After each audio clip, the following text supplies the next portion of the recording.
sir.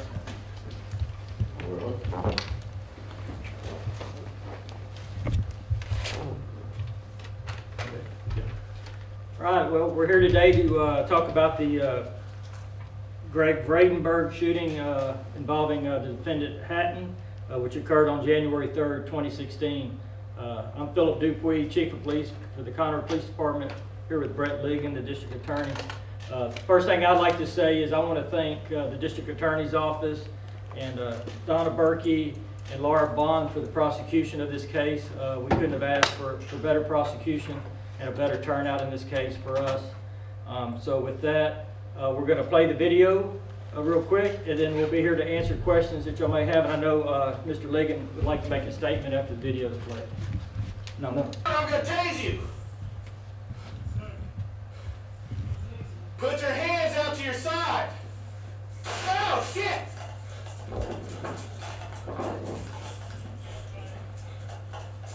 Stop! Stop or I'll shoot! Stop! Stop! We're going to play it again in slow-mo.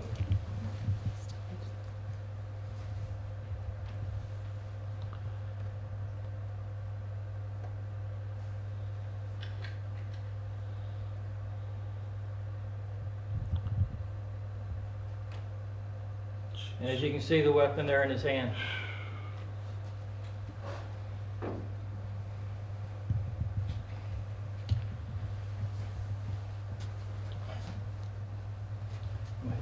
Go from, somebody running from us to deadly in just a matter of not even seconds. That's less than seconds. So, Brett, you'd like to make some comment? Yeah, I would. So, a couple of things with the advent of body cams. And so, obviously, this video is brought to us from a body cam that the officer happened to be wearing. Now, there's obviously things that the public is not aware of because the media, and this is where we need your help, and one of the reasons we've asked for the press conference. Not all cameras are the same. Not all points of view are the same. And so we have another shooting that Chief Dupuy and I have talked about getting out to the public. It involves a deadly force encounter, officer-involved shooting that just occurred within the last 2 weeks here in the county. But because of the action and reaction of people, oftentimes they're not going to be as clear as this. And the only way to get that word out is for the media to continue to get that word out, that these cameras are sometimes here on the lapel, sometimes they're here on the tie, sometimes they're on other places, they're obscured by body. It doesn't mean that there's something sinister going on. What it very well could mean is that the angle is obscured. So that's the first thing. Secondly, these cameras, or a portion of them, are a combination of a purchase that we made at the District Attorney's Office to Conroe Police Department. We had an initial $15,000. The Chief had the same amount of money invested in the program, and we believe that the cameras are actually inured to the benefit of all good peace officers. And so most encounters that go on between peace officers and the citizens, we believe they should be video. We believe that they should have audio with them because oftentimes that's what keeps people honest, whether it's on one side of the transaction or the other. And so here's just a good educational video of it. The second one is to really talk about the shooting itself. Jay Jordan from the Conroe Courier did an excellent article yesterday from Greg Vradenburg's position. Vradenburg was the officer. But of course, every officer-involved shooting, whether it's in this county or in most major counties, is going to involve an investigation. And so every investigation of an officer-involved shooting or officer-involved fatal encounter or deadly encounter is going to eventually be investigated by several agencies. Usually the District Attorney's Office, the agency that employs the officer, sometimes it's the FBI.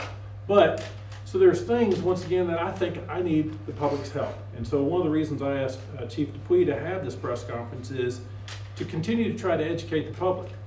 Because I know something about the way that these stories are cut up, but the general public is unaware of those stories. And so, for example, a written product, whether it's the Courier or Houston Chronicle, is going to get between 4 and 6 inches to tell the story. On TV, you're going to get 2 minutes, and 30 seconds of it is going to be trained on the video. And oftentimes the video is accurate, but it's not telling the whole story. And so what does this story tell me as a guy who's investigated over 100 officer-involved shootings? What it tells me is that the TV is only going to have the shooting. It's not going to have the part that officers train on consistently, which is the handling of the suspect. The suspect won't show his hands. The suspect is on the ground. In the same way that Chief Dupuy showed this video, And here's why I'm asking for the public's assistance. Reserve your judgment. Reserve your judgment when it comes to officer-involved encounters. Reserve your judgment when it comes to officer-involved shootings.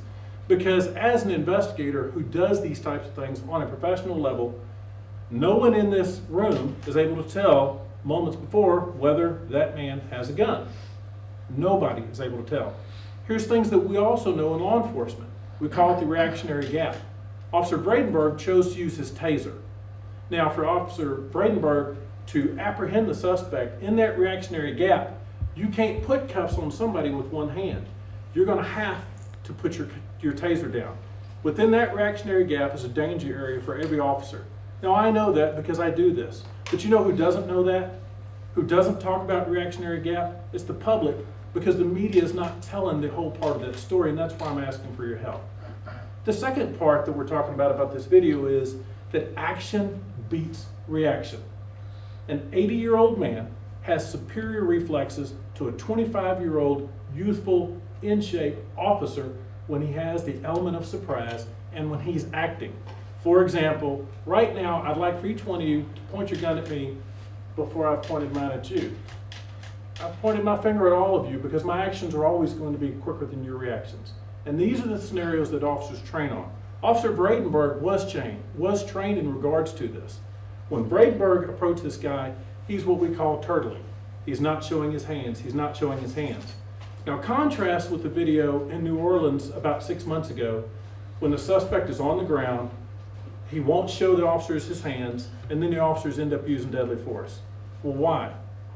What the law is very clear. It's law from the United States Supreme Court, and once again, it's a message that's not out there in the public. An officer is entitled to use reasonable force when he reasonably believes that his life or the life of another is in danger. And so an officer is trained to have a concern as to whether or not they can see a weapon. Now, in this case, no one could have stopped that bullet. No one. Vradenburg chose to use non-lethal force. He chose to use a taser. Now, had Vradenburg chosen to use a weapon, a gun, he's still slow on the draw because the suspect in that case got the advantage. And so that's really what I wanted the public to see. I know in the news media, if it bleeds, it leads. And I understand that. I do. I also know that this is compelling video evidence of a sensational event where Officer Vradenburg nearly lost his life and the suspect lost his, because thanks to these two young ladies right here, the suspect will be spending the next 99 years in prison. So I appreciate the prosecutor's work. I appreciate Vradenburg's work, but there's still work to be done in the community. And part of that work in the community is for us to be speaking the language of investigations and to help us recognize that these investigations are sophisticated and that a defendant has due process rights. Oftentimes, the media can only tell the story as told to them, but because of due process rights, we can't tell you the whole story. And so an investigation like this, it's probably not going to be, it's not going to take as long. But, so what do I hope to gain today? Maybe a small iota of knowledge and understanding that not every shooting is the same, and that I'm asking that the media and the public continue to stand and allow investigations to proceed without coming to a judgment until the professionals have rendered a judgment. So, does anybody have any questions? Clarify the moments prior to the beginning of the video, sir, and give us a sense of what was going on, what initiated this, whether that taser you mentioned occurred prior to this. The initial incident was a traffic stop in the location of where the foot chase happened. Another officer made the traffic stop. The suspect fled. As soon as he stopped, he fled on foot. A perimeter was set up, and Officer Vradenburg saw him running and started chasing him. And he was trying to get close enough to use his taser when the suspect tripped and fell. And once he closed on him, when the suspect turned and fired, he did fire his taser. But that was a moot point at that point because the suspect got up and fled. So it was all off of a traffic stop. Now, and you probably heard Officer Vradenburg use one bit of profanity. He said it. I would have been doing it had somebody shot at me that close. Catherine Dominguez from the Courier asked me what would I do if somebody shot at me, and I said probably two things at once. I would be doing it and shooting at the same time. But if you listen back to the officer's professionalism, obviously he's immediately startled, and then he goes right back into professional mode, and that's training. The officer chases him. Suspect, there's never any allegations of improper use of force on the suspect once he was brought him into custody. That's the best that a law enforcement has to offer. That officer did everything he was trained to do. He went home safely. The suspect went home safely. Would the officer have been justified in using deadly force? Absolutely. Overwhelming, lethal, and immediate deadly force? Without a doubt he could have. But he showed restraint.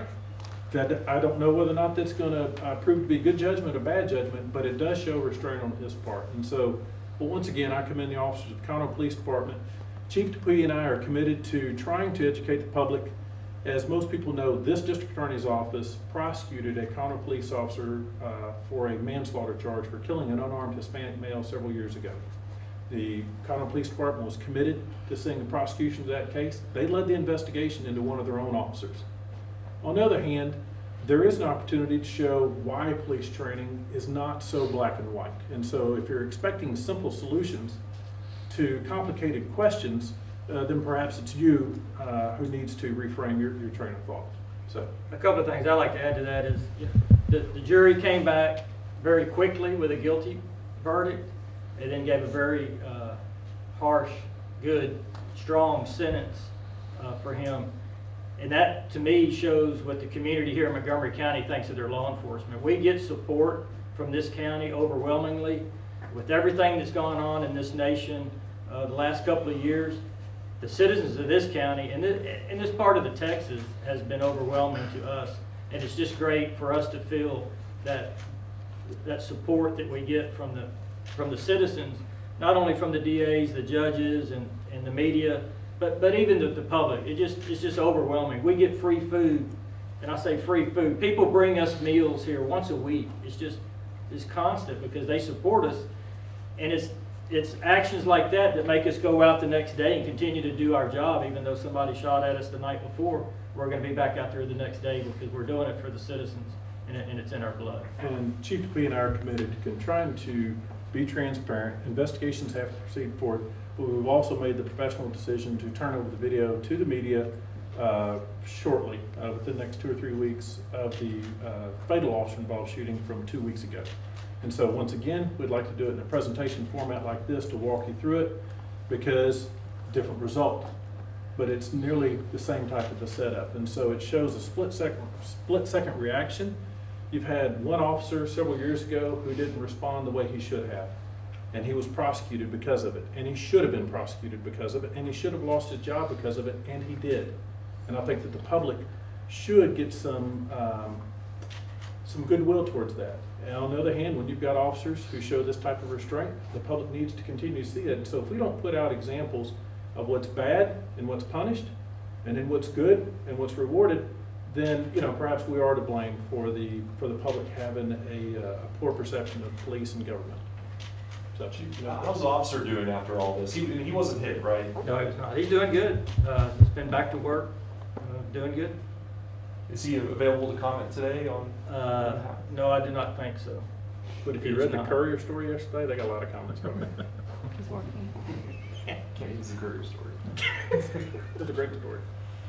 I guess just Chief, as being so experienced in law enforcement and being in charge of these officers, when you first watched that video, what was your reaction? What did you think? Thank God. I mean, it's lucky. I mean, we're talking 5 feet, 6 feet. I mean, usually the police gods are watching over him. I mean, because it's usually everybody's biggest fear. You're chasing somebody, and they're not even going to look. They're just going to turn around and shoot. They're going to shoot you right between the eyes. So. And we could go into the dynamics of police shootings. For example, the suspect maintained possession of the weapon. And so as he's running, he's still in possession of it, right? So the officer is chasing him.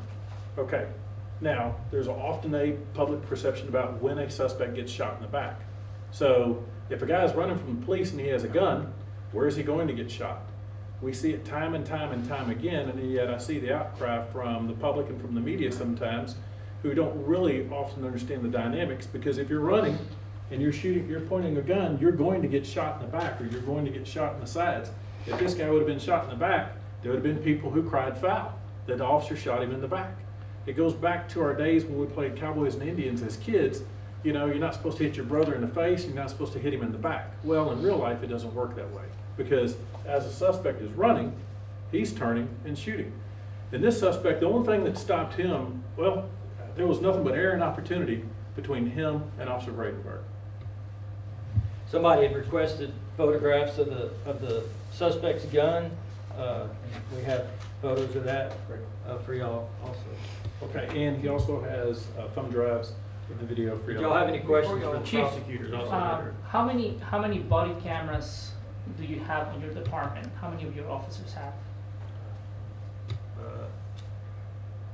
Probably about 90%, maybe a little more have body cameras. We're not at 100%, but we're close. Are you planning on like have every officer? We were planning on making them available to every officer. And you mentioned you prosecuted or looked into, I think it was over 100 officer-involved shooting cases.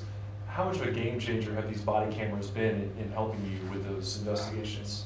You know what, here's what I like about it, how much of a game changer. I was teasing with some of the prosecutors from the type of technology we had when I first began prosecution in the early 90s under Johnny Holmes. And we'd have sketch tablets, and we'd have VHS tapes. And so for us, obviously a picture is worth 1,000 words. And I like it because it can, if it's done right and if the camera is on, it can eliminate a lot of doubt, and it can remove some scrutiny on people. The problem is sometimes they create as many problems, because if an officer is running, if the fisheye is set for a distance that it captures within less than 10 feet, and the action is 15 to 20 feet away, it's going to be obscured. And those who want to disbelieve are always going to think that it's intentional. So sometimes they create problems that weren't there ahead of time. So, you know, technology is like anything else. It has its ups and its downs. There's times like this when it's wonderful. There are other times when it doesn't really help the scenario. To further what he's saying, you're watching this video from the beginning. That's when he turned it on. He'd actually been chasing the guy, and when he fell down, he actually turned it on at that point. We come that close to not having that video. And officers tend to think if they don't turn on the video, they're going to get in trouble, because what if there would have been an exchange of gunfire and the video wasn't on? You know, then we're back to, we don't have the video. It's his word against somebody else's word. The videos are good, but they're not 100%, and they only see this far. They don't see everything. They can't smell everything. They can't hear everything, because sometimes you hear gunshots go off, but you don't hear it on the video, but there are 4 shots, but you only hear 1 because of the way the sound and the microphones work. So, and I think that's what Brett's trying to tell, and that's the story I want to tell, is the body cameras are not everything. It is a piece of evidence that we have to use in prosecutions and in defense for people. But it's a good tool, but it's not 100%.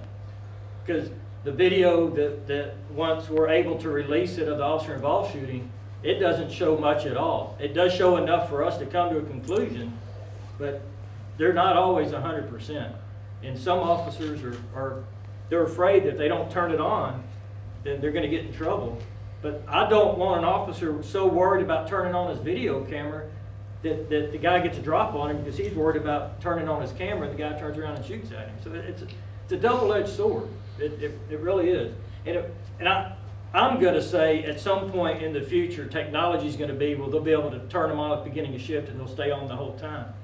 We can't do that now because of storage constraints. We just can't store that much video, that much audio. It's just not possible. So even though Brett helps me buy body cameras, the more body cameras we buy, the more storage I have to have, and that's where the expense is in storage. Do you think you would have had this conviction and this sentence were it not for the video? Sure. Evidence was strong enough without? Yeah, and here's the way you make a case, and you can do it in a circular way or in a linear way. And so you've got a suspect who fled, the officers apprehended him within moments after the shooting, you've got the gun. So at a minimum, you've got the officer's testimony. Number 2, you've got a gun. Number 3, you've got DNA. I didn't listen to the entire trial, but you have what's called touch DNA, which would have put the suspect's DNA on the weapon itself, and so you can match those 2 up. You have ballistics. You would have heard other officers would have had what's called ear evidence instead of eye evidence. Citizens So, would have had the ear evidence. perhaps you would have done a GSR test on his hands, gunshot residue, to determine if in fact he had fired a weapon, although that itself is not dispositive. So, but does it eliminate a lot of residual doubt? Did it lead to the 99-year sentence? Possibly. You know, the more evidence, the better off it is. The trial ended up being it was a 40-minute guilty. So the verdict obviously came a lot quicker, and so did the punishment. Can you contrast the 99 years and this case to the one recently where there was a gentleman, defendant, who had killed a family of 4 and was given less time? Defendant killed a family of 4. Oh yeah, absolutely. Yeah, absolutely. I'm sorry. Yes, I can distinguish those because the defendant who killed the family of 4 got the max. And so the maximum range of punishment on a ag assault of a police officer or attempted capital murder of a police officer is a 5 to life offense. And so the highest end would be 99 years, or life according to the statute. What Cooper had done, you know, I've known by the family's name, I know by the Seidemeyers, his range of punishment was 2 to 20. And so the max he was ever going to get was a 20-year sentence. The judge had the ability to stack those sentences and make them run concurrently, which is exactly what the judge did. So we indicted him for 6 offenses. The jury came back and convicted him of all 6 offenses, and then he received the maximum sentence on each one of those. And then so the judge made each one of those sentences have to be served before he's eligible for parole, and then he starts serving the 2nd sentence, and then he starts serving the 3rd sentence. But you bring up a good question. Why is the range of punishment on as dastardly of a horrendous crime, an intoxicated manslaughter, why is that less? Do people value the lives of citizens less than they value the lives of officers? The District Attorney's Office through Will Metcalf has sponsored legislation this year in Austin. That bill has actually made it out of the House and out of the Senate so that we can enhance intoxicated manslaughters under special circumstances. And so in Montgomery County, we hope to change that. The Seidemeier case was really the thing that started that. We had some wrong way fatalities 3 years ago over the July 4th weekend. The reporters locally covered that. And so once again, you're having an entire family snuffed out, and the max range of punishment would be 20 years. So the law is currently written and is making its way through the House and the Senate, would be intoxicated manslaughter with special circumstances could result in a life sentence. And those special circumstances would be if you kill a child under 17, if you kill multiples, if you kill a police officer, firefighter, somebody who's evading, and I believe there's one other off the top of my head. So yes, we are working along with Mothers Against Drunk Driving and Representative Metcalf to actually change the range of punishment on those special circumstances. Mr. Seidemeier should have gotten a life sentence from the jury. No, Cooper should have gotten a life sentence, but because of his age, he did get a life sentence. He will never draw a free breath. He will die and be buried in a pauper's grave with a number over his chest, which is exactly where he should end up.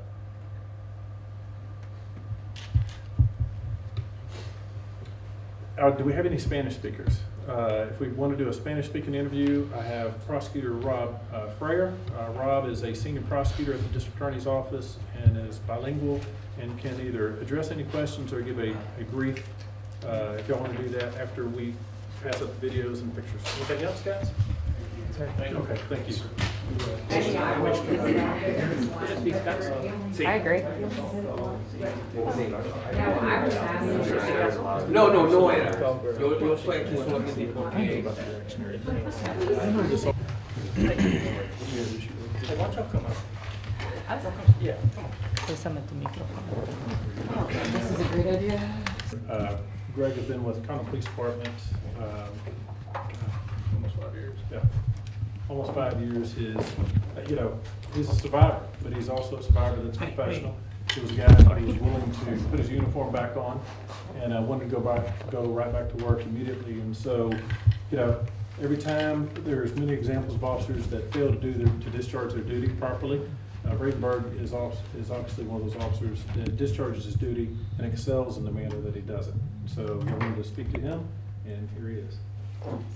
Can you take us, Officer Vradenburg, through that night and the seconds leading up to this video and what is going through your mind as you're trying to apprehend the system? I was actually downtown working on a report, and I heard an officer do a traffic stop, and he on the radio said, hey, I got one running, so went to the area, helped set up the perimeter, and you know, just figured he would possibly pop out in the neighborhood where he did come out. I started walking in the neighborhood, and I saw the suspect. So he started running. I told him stop, identify myself, Conroe PD, stop. He kept running. He tripped over a concrete runner in this yard, which is when I caught up to him. At that time, I drew my taser, you know, I was wanting to stop running, get him detained, and was telling him, hey, you know, put your hands out, let's see your hands, because we're trained that hands kill you. So when I can't see his hands, you know, I'm starting to get a little worried, especially after multiple orders to let me see your hands.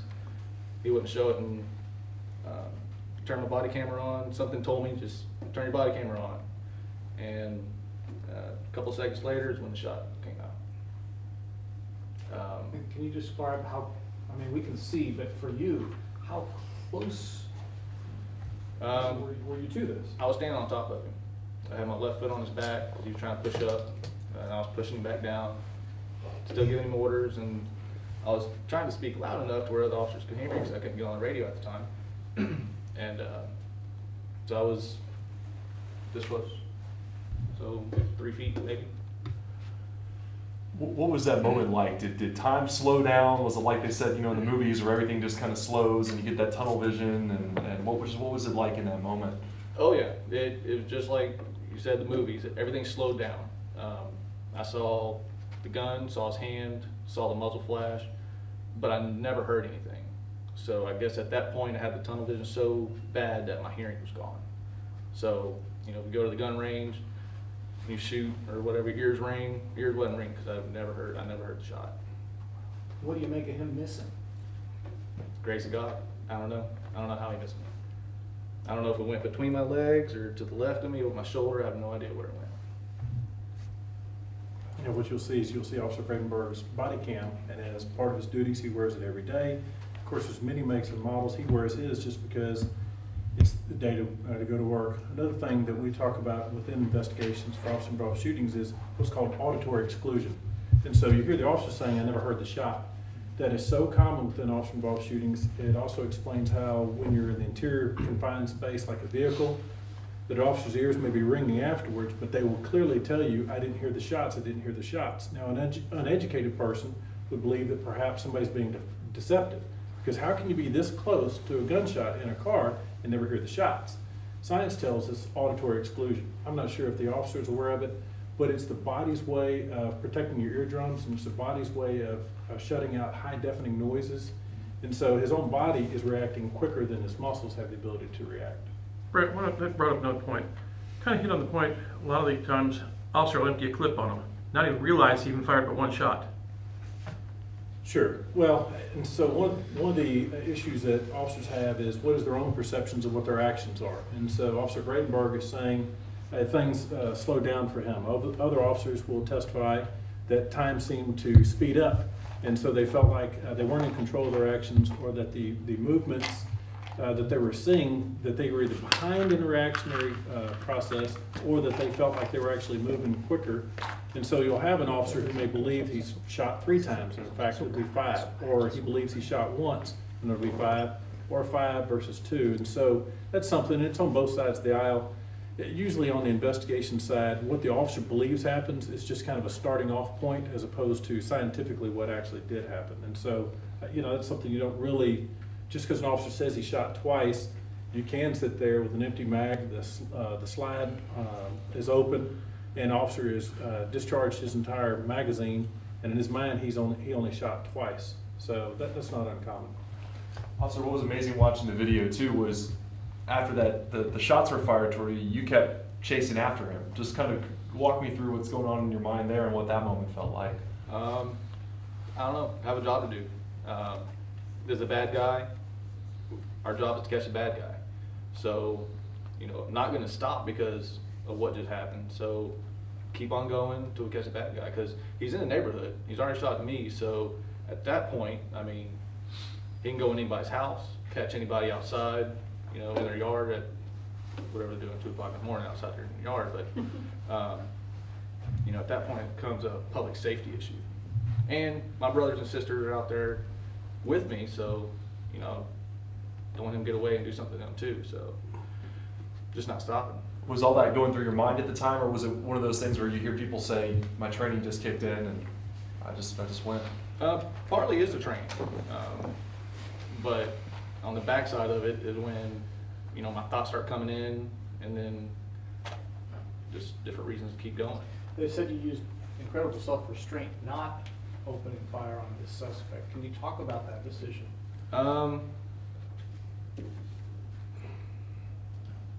I don't know, because, you know, at the time, again, with our firearms training, you know, the trigger control and everything like that. So at the time I was consciously using my firearm training, squeezing the trigger. But, you know, I had my sights on his back. I said, you know, stop or I'll shoot. He kept going, hung a left. By that time he was out of sight. So, I mean, a matter of half a second, you know, just for whatever reason I didn't open fire. Once y'all got him, did he say anything to you? He did. He was denying anything. You know, I didn't shoot anybody. I didn't have a gun. But when I told him that you shot at me, that's when he turned and looked at me, and just the look of disbelief on his face. I mean, he was just as surprised he missed as I was. So in the video, that's when I hear me say, yeah, it's because I was responding to the look on his face of just the disbelief that he missed me. What was it like the first time you saw that video? I'm sorry? What was it like the first time you saw the video from your body camera? A little bit different from the outside looking in, but it still rattles me. It makes my heart race looking at it and everything. So it's still there. I mean, it's the reaction I still get the same reaction every time. What about your family's reaction to this? Wife, she still gets nervous about me coming to work and everything, which, you know, being a new dad and everything, I don't blame her. But I just make sure that, you know, I'm at peace with everybody when I leave to come to work. You mentioned earlier that something told you to turn your camera on. Yes. Now, when you go out on the streets and you're doing something, you're trying to apprehend somebody, does that come back to your mind and you now decide to turn it on? Oh, absolutely. Which we have policies implemented with that as well. But yeah, it's definitely on. Anytime I'm out of the car, it's on. You mentioned being a new dad. How recent is that? Boy just turned 5 months. 5 months as of the date of the shooting? No, sir. So as of now? Yes. Okay. And the sentence of 99 years, please, what do you think about that? I think it's fair. I mean, I'm definitely not worried about him getting out and possibly hurting somebody else or hurting myself. So I'm pleased with it. The DA's office and the jury did a wonderful job at it. So. A 99-year sentence means that the defendant will have to serve a flat 30 before he's eligible for parole. So he was 28, 29 at the time of incident, 58, 59 before he'd even be eligible for parole, even if he got parole eligibility on the first tour. So this officer hopefully will have had several more kids and will have retired and will be sitting around at his 30th retirement ceremony by the time we're doing a parole protest packet for this guy. But I can tell you, my kids want to be policemen, and I'm going to write a letter to put in the parole packet now for 30 years from now when I'm not here, but my kids are. I don't want him back on the street. Because if he's willing to shoot at Officer Vradenburg, he's going to shoot at any cop. He needs to stay in, and my intent is to have a letter in the packet for 30 years. Officer, how soon after that incident did you go back out on duty, and how difficult was that after everything that had happened? Well, I stayed past my shift and into the morning to help look for the gun and other pieces of evidence. I don't remember exactly what day this was, but my next duty shift, I was back on the street. Was it difficult? Was it a little more nervous? A little bit more nervous, kind of, I guess lack of better words, but you know, it's definitely heightened my awareness. Absolutely. I believe in the Courier article they mentioned something about a necklace with Yes. a description that you were wearing. Can you tell us about that? one of our chaplains at the Ark Church handed me this necklace a long time ago, and it's the Joshua 1:9. He goes, "I'll be strong, courageous. I will not be terrified or discouraged, for the Lord God is with me." I had this on that night just as a, you know, I said I'll wear it, so I wore it, and I had it on that night. And if that's what saved me, I'm gonna wear it every night. Do you think that had a role in saving you? It must have, because he missed. I don't know how he missed. All right, thank you. Thank you. Thank you, sir. Hang on. And it's All right. We'll do your- Hey, Rob, I'm gonna stand if we're ever